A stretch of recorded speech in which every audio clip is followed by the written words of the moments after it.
Hello friends, welcome to it with second. கனவா மீன் தொக்கு சிம்பிளாக சாம்பார் இல்லை ரசத்துக்கு சாப்பிட்டிங்கன்னா சூப்பராக இருக்கும். வாங்க பார்த்துடலாம். மிக்ஸி ஜாரில் 4 வரமிளகா, 2 பல் பூண்டு, 2 துண்டு இஞ்சி, 1/4 ஸ்பூன் மஞ்சத்தூள் எல்லாமே சேர்த்து நைஸாக அரைச்சிடுங்க.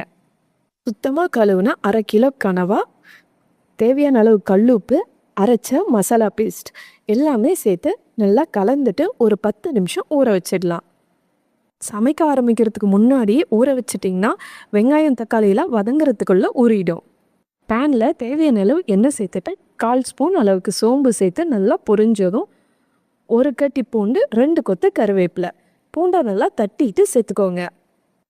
பூண்டு நல்லா பொரிஞ்சு ப்ரௌன் கலரில் மாறணும். இந்த அளவுக்கு நல்லா பூண்டு வதங்கினதும் சின்ன வெங்காயம், பெரிய வெங்காயம் ரெண்டுமே சேர்த்துருக்கேன். 1 கைப்பிடி அளவுக்கு சின்ன வெங்காயமும் 1 மீடியம் சைஸ் பெரிய வெங்காயமும் சேர்த்துருக்கேன். நீங்கள் மொத்தமாகவே சின்ன வெங்காயம் கூட சேர்த்து பண்ணலாம்.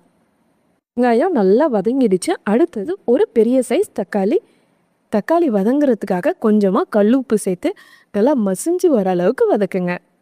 அடுத்தது 1/4 ஸ்பூன் மஞ்சத்தூள், 1 ஸ்பூன் தனியாத்தூள், 1/2 ஸ்பூன் குழம்பு மிளகாத்தூள்.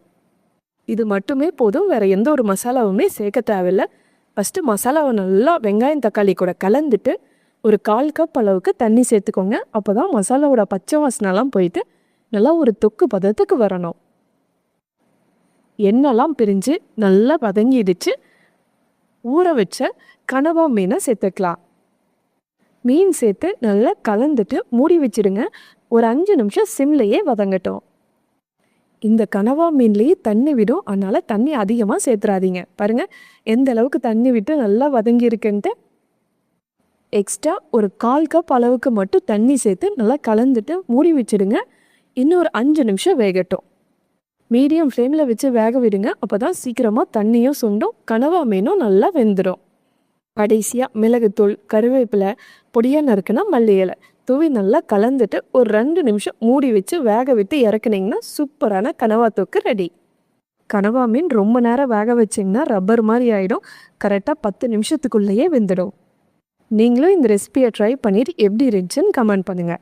இந்த வீடியோ பிடிச்சிருந்தா லைக் பண்ணிவிட்டு ஷேர் பண்ணுங்கள், சப்ஸ்கிரைப் பண்ணிவிட்டு கூடவே பெல் ஐக்கானையும் ப்ரெஸ் பண்ணிவிடுங்க.